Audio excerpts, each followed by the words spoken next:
Welcome to Beyond the Badge.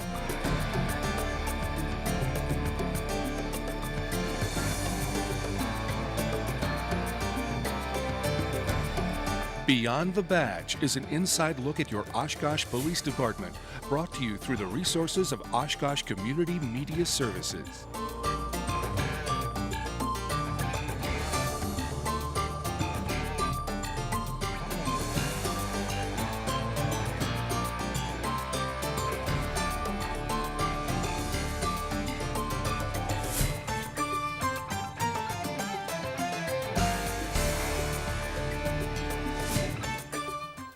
Welcome to this edition of Beyond the Badge. I'm Joe Nichols. On today's show, we'll be talking with school resource officers Deanna Brandel and Ian Seaholm about school safety. Later in the show, we will be talking with Mike Panish from the Wisconsin Department of Transportation about upcoming grants and initiatives from the Wisconsin DOT. We welcome all of you that are watching us on GovTV and those of you listening to us on 101.9 WOCT. Deanna and Ian, Hi. Welcome to the show. Thank you. Thank you very much for coming on today and talking with us. Now, I do believe this is the first time for both of you here.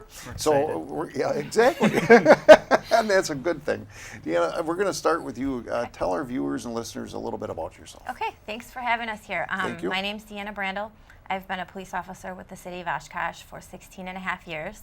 I'm currently assigned as a school resource officer to two middle schools, Perry Tippler Middle School and South Park Middle School. And I've been doing that for 10 years, believe it or not. Wow. One of the things that is different about a school resource officer versus a patrol officer or a detective is that our main office is within the schools. So I split my time between the two middle schools. I also assist at any of the feeder elementary schools that would feed into those two middle schools, Jefferson, Smith, Shapiro, Roosevelt, and Franklin. In addition, we work out of the Detective Bureau, so we are assigned sensitive crimes against children, child abuse, sexual assault, internet crimes against children. Our daily duties are to follow up on those cases as well.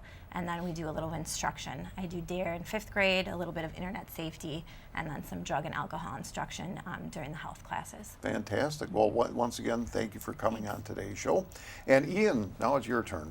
All right, I'm Ian Seaholm. I've been with Oshkosh Police since 2007, and I'm the school resource officer at Oshkosh North High School.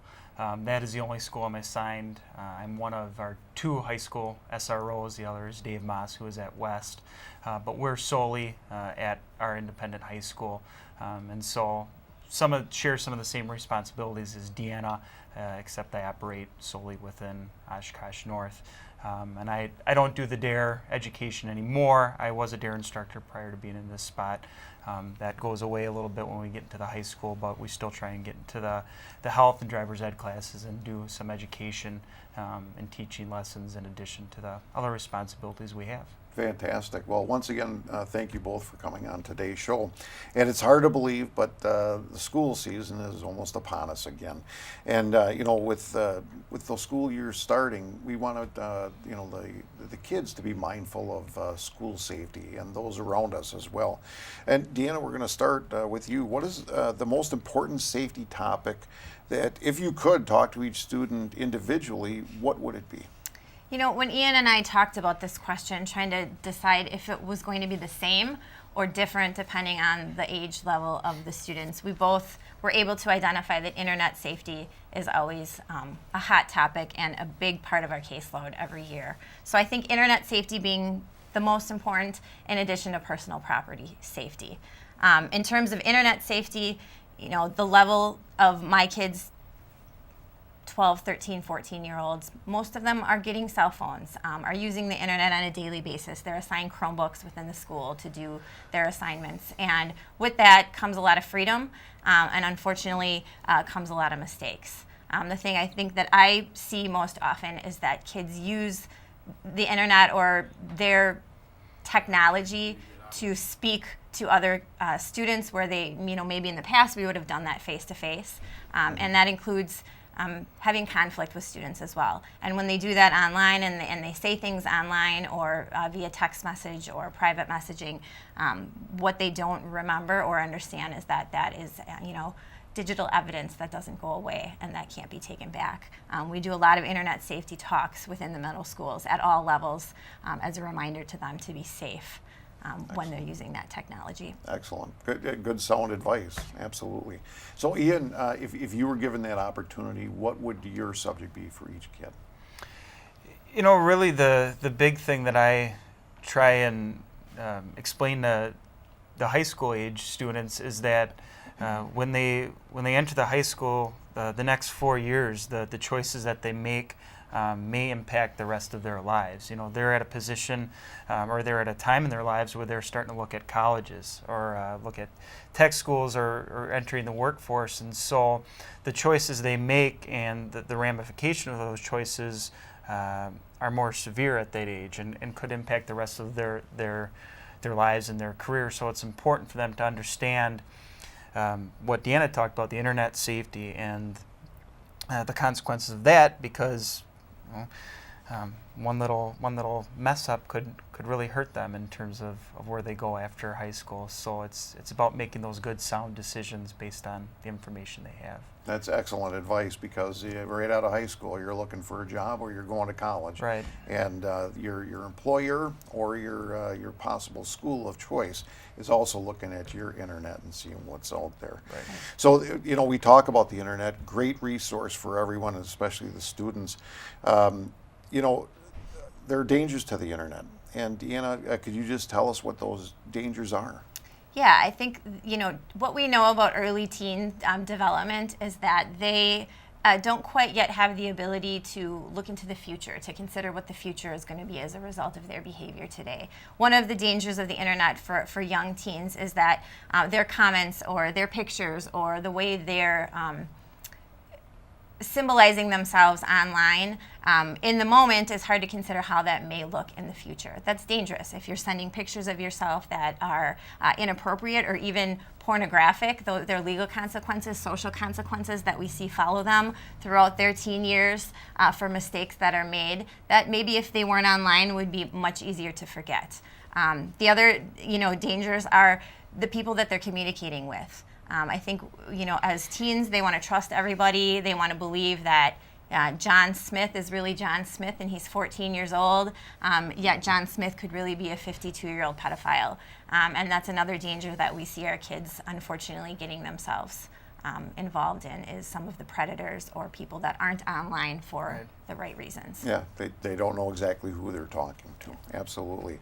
And so kids will send photos and they'll send the messages out there that are inappropriate.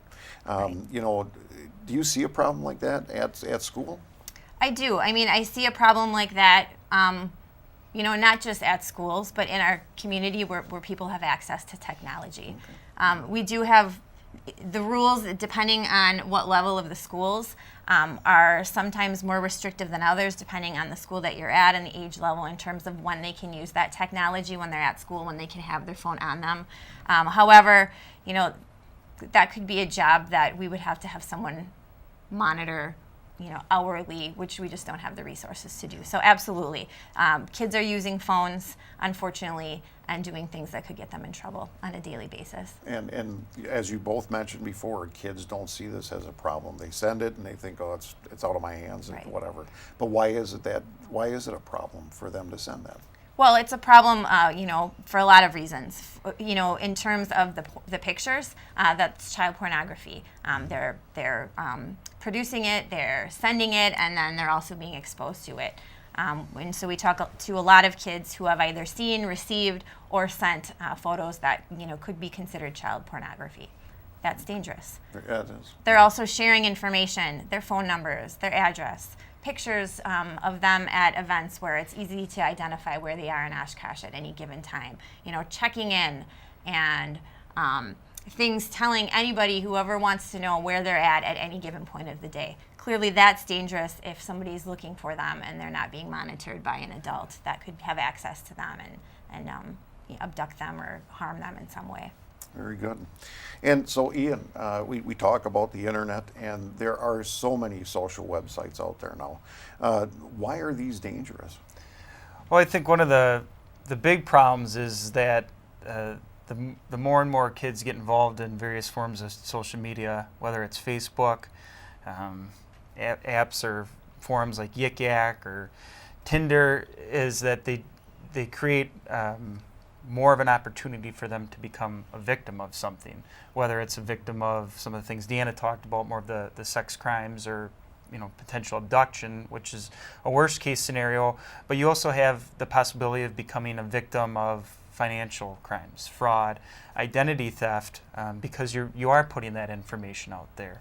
And it's important for students especially to realize that these social media websites are great. They're a great resource for connecting with people, but understand that the more information you put out there, the more you're putting yourself out there. And to really limit the amount of sensitive information, date of birth, social security number, phone number, address, there's really no reason for that information to be out there for someone to use it in the wrong way. Very good. And so in Oshkosh schools, have we had incidents where teens, are meeting someone online, and then they meet them some other place? Yes, we've seen that several times this year, and that's one of the most dangerous consequences in terms of using social media, is that you don't know who's behind the computer or cell phone. And you don't know who it is. They could be selling their self as this great person, when really their motive is criminal based, and you can put yourself in a position where that worst case scenario, every parent's fear, abduction, or an untimely death, and that's just something that students and youth and even parents just need to understand. There are people like that out there, and there are situations in our own community where students have met up with a stranger, and fortunately it's turned out okay, but as we see on the news every day, that is not always the case. So it's important to be mindful and careful. Very true. Actual reality is out there. Right. So, well, let's talk about Alice. We're going to shift gears just a little bit. Alice was implemented into the Oshkosh School District last year. Yep. What is Alice?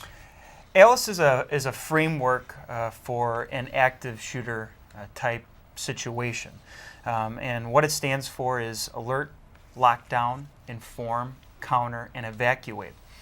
And so what Alice allows is businesses, schools, to have a set of steps that they can use in a severe situation or an active shooter type situation, where they're allowed and given the opportunity to make a proactive decision in what is the best way, what is the safest way to get myself out of this situation with as little harm as possible. And so when we look at an active shooter type situation in a school, the traditional response has been for many years lockdown. And studies have shown that has actually resulted in a very high percentage of mortality rates. When you look at something like Alice, which gives you an opportunity to evacuate, if it's safe to do so, to counter a suspect if it's safe to do so, it gives the person or persons in that setting more options. It's more tools on their tool belt to handle an active shooter type situation. Fantastic. Great program for the schools, and glad it's been implemented. So Deanna, if a student has information about a crime, how would they get that information to a school resource officer? Yes, well, we've been talking about the fears of the internet. However, in this scenario, the internet is helpful as well. Students have historically been fearful of coming to our offices for fear of being seen and called a snitch and reporting things. And so there are other ways to do that. We have a Facebook account. Many of us have a police officer Facebook account. I personally do, where kids contact me. We have a Oshkosh PD Facebook account where information can get sent to us if it involves our schools. Crime Stoppers is always an anonymous way to report crimes.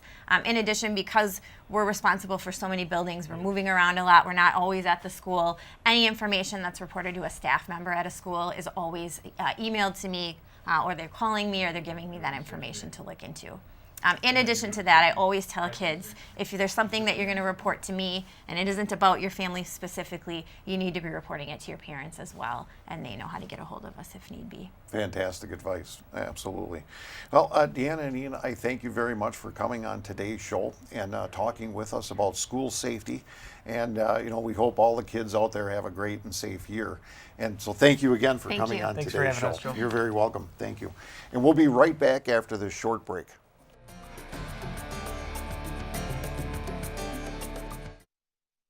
Hello, I'm City Manager Mark Roloff.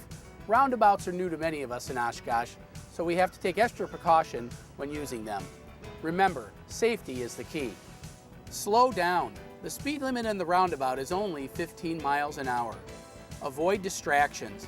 Focus all your attention on navigating the roundabout. Find the proper lane. Check out the signage leading up to the roundabout. Choose your lane assignment early and stay in your lane. Evaluate the situation. Take notice of what kind of vehicles are in front of you. Sometimes larger trucks need to take up both lanes of a roundabout. Think to look for pedestrians and allow them to cross when entering and exiting a roundabout. Yield to traffic on your left. You must yield to all traffic in the roundabout, and that traffic will be coming from your left. Again, safety is the key. Remember that word and what those letters represent, and your roundabout driving experience will be a smooth one. Thanks for your support.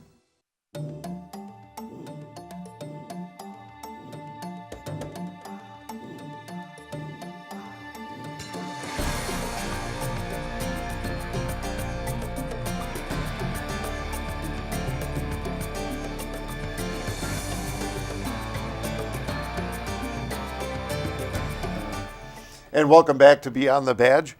We now welcome Mike Panish from the Wisconsin Department of Transportation, who will be talking with us about the new initiatives happening at the Wisconsin Department of Transportation. Mike, thank you very much for coming back on today's show. And I thank you for coming in the office the other day and saying, hey, when are you going to have me back on? Because I'm searching for guests. But thank you again for coming on. And as we begin, just tell our viewers and listeners a little bit about yourself. I work for the Wisconsin DOT in the Division of State Patrol. So much like motor vehicles, which is another division of the Wisconsin DOT, I work for State Patrol. I'm a civilian. So no fancy hat, no badge, no gun, no nothing, no nights, no weekends, no holidays. It's great. Wow. But I do work for the Division of State Patrol, for the Wisconsin State Patrol. I'm a civilian administrator. I'm what's called a regional program manager. So I work obviously in a region. I work here in northeastern Wisconsin. And basically I help promote transportation safety throughout northeastern Wisconsin. Everything from going on great TV shows like Beyond the Badge, Awesome. to giving out transportation grants, to going to public meetings, all sorts of different things. Fantastic. It's basically working as a civilian for the patrol, promoting transportation safety. Fantastic. And safety is what it's all about. We've got so many miles of highway out there and only enough enforcers. So we need our drivers to, to kind of pay attention to themselves and police themselves. But, what new grants are coming up this fall for the state? Yeah, we have a variety of grants that we employ throughout the state. Specifically, our big three are speed, alcohol, and seat belts. And we also have pedestrian grants and bicycle grants because obviously, as you can imagine, that's a big part of our program too. But the big three are always speed, alcohol, and seatbelts.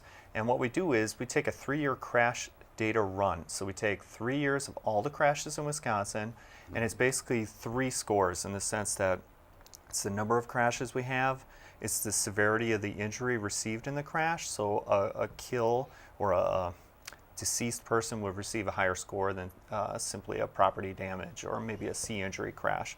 Okay. And then also it's the number of those crashes in a particular area. So for instance, Oshkosh will be scored against its peers. So for instance, against Appleton and Green Bay is a little bit bigger, but you get the point. Eau Claire. It's basically taking Oshkosh's crashes and looking at Oshkosh's crashes versus communities of a similar size and saying, hey, are there more of these type of crashes occurring here or there? And that's where our funding goes. So it is based on a crash methodology, and really those 3 are the big ones that we have.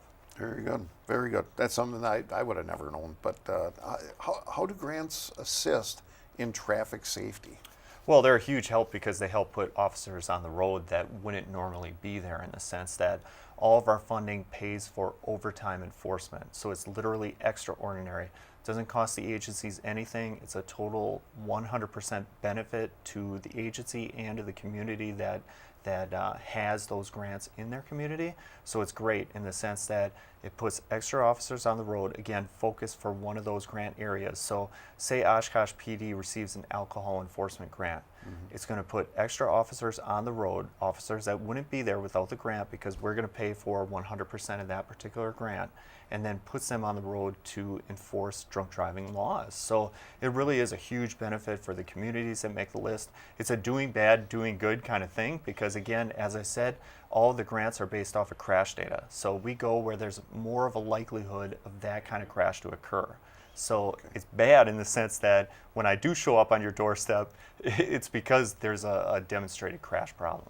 Okay, all right. And drunk driving, okay, that's one of the big ones every year.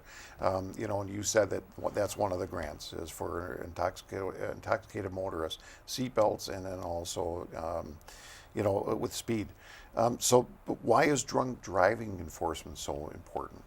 Well, the biggest thing is because it kills, you know, and not just killing the drunk driver, it kills innocent victims as well. And that's the one that really keeps me going. You know, when I hear the stories of family going to the park or going to an event or wherever they're going, who cares? You know, going to the grocery store and they're wiped out by a drunk driver. I mean, that's the one that just absolutely keeps me going, because probably like you know, I think about what would happen if a drunk driver wiped out my family, and I just can't stand for that. You know, and that really is what it's all about, in the sense that, you know, drunk driving is totally unnecessary. You know, these days there's no reason for anyone to drive drunk. You know, if you're buzzed, if you've been drinking and you're not sure, don't do it. You know, there's taxis, there's public transportation, now there's Uber. You know, I'm not as familiar with that, I'm getting older, but I know the young kids are all over it. You know, there's just no walk.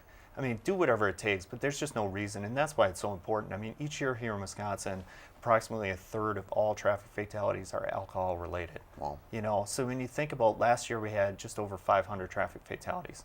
So you're talking about somewhere 150, 200 people that were killed because of alcohol. That's not right. You know, those are people that should be here contributing, helping us out, working, paying taxes, doing all those good things, and alcohol has taken their life away, and that's not right. You're absolutely right. Absolutely right. I got to ask this question. Why is Wisconsin the only state in the union that does not have a first-time offense a crime? Well, there's certainly different ways to look at it, you know, and I can't speak for the legislature, but I think one of the things that they're pointing to is that they're trying to give people a second chance. You know, when you look at last year here in Wisconsin, there was somewhere around 500,000 people who had a first offense OWI on their record. That number drops to somewhere in the low 100,000s for people that have 2 OWIs. Okay. So the logic is, hey, let's give people a chance. You know, they made a mistake. It's changed their life, right? They've changed their behavior, and they won't do it again. The opposite of that is all it takes is one drunk driving incident to end someone's life, just like I talked about before. Yeah. You know, there are plenty of drunk drivers that kill people who have never been cited for drunk driving before. You know, so very, very tricky. There's certainly no one right answer. Obviously, Wisconsin is very unique. You know, but that being said, we have come a long way. You know, the days of people laughing it off or the officer will follow you home, I mean, those are long gone. Oh, yeah. You know, I think certainly when it comes to our culture here in Wisconsin, we've made a big change. And that really is what it comes down to, in the sense that, you know, we can have laws every day of the week. You know, we can have the most stringent laws here in Wisconsin there are, you know, nationwide. Mm-hmm. But really, it comes down to culture, in the sense that we as Wisconsinites living here in this state need to make a conscious choice to say, hey, drunk driving just simply isn't acceptable anymore. So really, you know, the laws are one thing, the culture change is the bigger issue. Very good. And one problem that we've seen for, you know, that we've had, especially now with all the technological gadgets, are distracted driving. What is it, and how can we prevent it? Well, put simply, just distracted driving is anything that takes your eyes off the roadway. You know, anything that takes your focus away from driving your vehicle is a distraction. And these days, there's just so many things. You know, 20 years ago, it might have been your kid in the back seat who spilled their ice cream cone or who knows what, right? You know, these days, it's pick an item. You know, it's everything from the phone to now even the most basic vehicle has so many gadgets in it, so to speak. You know, it used to be 5-10 years ago, like for instance, I have a 10-year-old truck. It's got almost nothing in it, you know, because at the time, to get those kind of technological features, you had to get a limited or a higher level, you know, type truck. And I simply didn't want to pay for that. Now, what's totally changed in a very short period of time is that basically the lowest level car you can buy on the lot has that 5 or 7 inch screen that has the maps built in and the phone and phone and Bluetooth and the radio. So really, I mean, it's just amazing. I mean, there are just so many more distractions from the sense that it's not just your phone anymore. You know, it's the maps, it's satellite radio, it's just any number of things. So really, anything that takes your eyes off the road is a distraction, and it's something that we don't want you to do. Absolutely. It's almost as though the car companies are making the cars more dangerous than more helpful, to tell you the truth. Well, and it's a sales issue too, you know, where, hey, this car has it, that car doesn't. You know, people want features in their car. They want things. And certainly there's a time and a place for those features. You know, there's a time and a place for a map or to make a phone call or to check on whatever the case may be. Sure. But not while you're driving. Absolutely. You know, and that really is the bottom line. That's absolutely correct. And Mike, where can our viewers and listeners go if they want more information on the Department of Transportation? Yeah, there's a few different sites they can go. Our main DOT site is wisconsindot.gov. And there's a huge amount of information on there, everything from you know, driver's license to transportation safety to road construction, anything. Our office, specifically here in Botts, we have 2 sites. We have zeroinwisconsin.gov, which is a traditional web-based site that you can go to, and there's plenty of information on it. But the other thing is that we have a smartphone app. And same thing, if you look up Zero in Wisconsin, we have an app, and it's an amazing app in the sense that, for instance, if you use the location services on your phone, it will give you the numbers of the taxi cab companies in your area. There's also a blood alcohol content estimator. There's some other games. They do the one where you can do kind of like the beer goggles, so to speak, but it's totally free, which always helps, right? Absolutely. Go on it, look for the Zero in Wisconsin app, and it's right there for you. Again, wisconsindot.gov and also zeroinwisconsin.gov. There's so much information, probably more than you need, but it's out there for you. Okay. Mike, thank you so very much for being on today's show, and we'll be right back after this short break.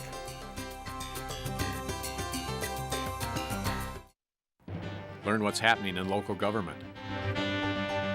Watch City of Oshkosh government meetings live on GovTV, online at oshkoshmedia.org, and on Community Radio Oshkosh FM 101.9.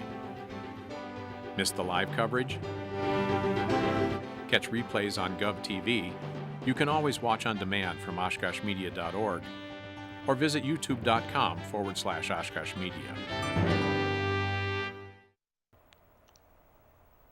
Welcome back to Beyond the Badge. We thank school resource officers Deanna Brandel and Ian Seaholm for being on today's show, as well as Mike Panish from the Wisconsin Department of Transportation. We thank all of you watching us today on GovTV. If you'd like to watch the show again, or maybe you missed the show, you can go on to oshkosh.media.org and you can click on the Beyond the Badge tab. Please remember to be on the lookout for children that will be attending school very soon. Watch for the school crossings, especially at near the schools. And remember to give the guards a break, especially at the school crossings.